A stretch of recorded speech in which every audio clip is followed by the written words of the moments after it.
సేపట్లో మనకి తిరుణ హరిశేష్ గారు జాయిన్ అవుతారు. వారు అనలిస్ట్. ముందుగా తాడువాయి రామకృష్ణ గారు మనకి స్టూడియోలో అందుబాటులో ఉన్నారు కాబట్టి వారితో మాట్లాడదాం. రామకృష్ణ గారు, యూపీలోని లక్నోలో అఖిల భారత సభాపతుల ఏదైతే సదస్సు జరిగిందో అక్కడ కొన్ని కీలక వ్యాఖ్యలు చేశారు ఆయన పాత్రుడు.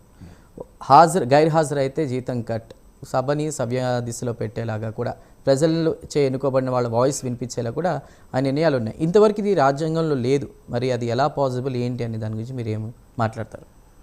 ముందుగా టీవీ9 ప్రేక్షకులందరికీ, నా సహచర పార్టీ స్పోక్స్ పర్సన్లందరికీ నా నమస్కారాలు.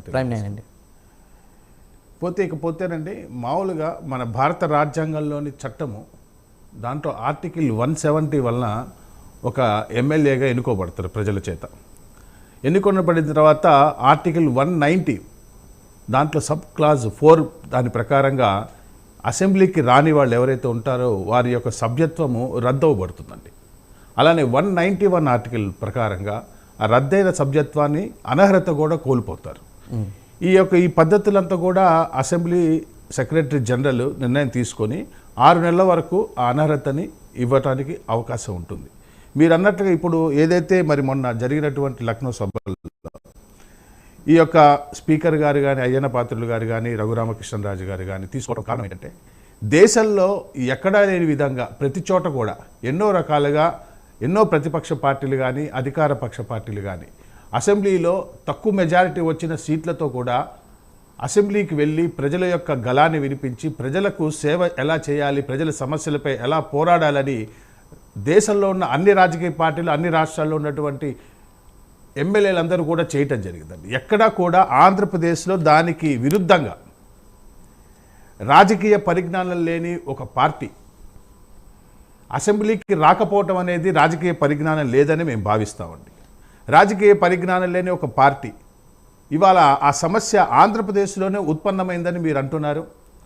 ఆ సభలో కూడా తేల్చింది దీని మీద చట్టం తీసుకురావాలని. నిజంగా చట్టం తీసుకురావాలండి, తప్పకుండా తీసుకురావాలి. ఎందుకంటే ప్రజలు వీళ్ళని నమ్మి వీళ్ళకి ఓట్లేసి మా కాన్స్టిట్యున్సీ ద్వారా మా యొక్క సమస్యలను మీరు అసెంబ్లీ వేదికగా, ఎందుకంటే రాష్ట్ర పాలన అంతా కూడా చట్టసభలకి ముఖ్యమైనటువంటి అసెంబ్లీలో చర్చించి దానిపైన వీళ్ళు ఒక డెసిషన్ తీసుకోవటం ఉంటుంది.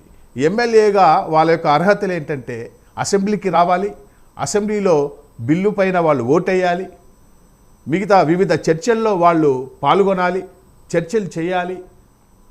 ఏదైతే బిల్లులో ఓటింగ్లో పాల్గొంటారో దాని తగ్గట్టుగా ప్రభుత్వము, అసెంబ్లీ తగిన నిర్ణయం తీసుకుంటుంది. ఇవన్నీ కూడా బాధ్యతాయుతమైనటువంటి పనులండి.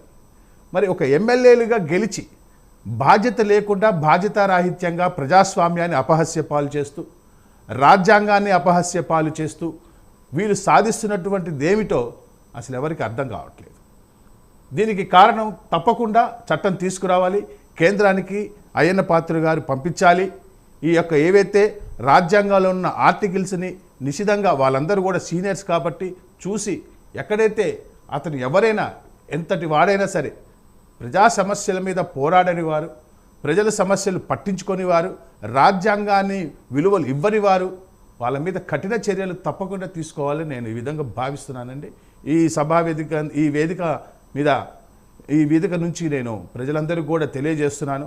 అంతేకాదు, మీరు చూసే ఉంటారు, ఎప్పుడైతే స్వర్గీయ ఎన్టీ రామారావు గారు టీడీపీ పార్టీ పెట్టారో అప్పుడు మరి మ్యాసివ్ ఓట్లతో ఎన్నో సీట్లను సాధించి మరి ప్రతిపక్ష పార్టీ హోదా లేకుండా ఆ రోజున కాంగ్రెస్ పార్టీ ఉన్నా కూడా ఎవరు కూడా అసెంబ్లీ రాకుండా లేరండి. అందరూ కూడా అసెంబ్లీకి వచ్చి అప్పుడు ప్రజా సమస్య మీద పోరాటం జరిగింది.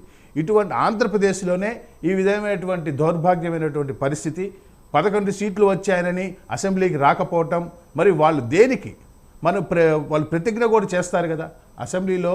ఎమ్మెల్యేగా గెలిచినప్పుడు నేను నిష్పాక్షపాతంగా ఎటువంటి అపేక్ష లేకుండా నేను నా యొక్క పాలన సాగిస్తానని చెప్పి నా యొక్క కర్తవ్యాన్ని చేస్తానని చెప్పినటువంటి పెద్ద మనుషులు మరి అసెంబ్లీకి రాకుండా మరి ప్రజల్ని తప్పుదోవ పట్టిస్తూ అటు వీళ్ళందరినీ చేయటం ఇది ఒక దౌర్భాగ్యమైనటువంటి పరిస్థితి.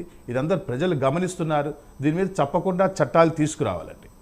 రైట్ రైట్ రామకృష్ణ గారు మాట్లాడదాం. రఫీ గారు మీరేమంటారు?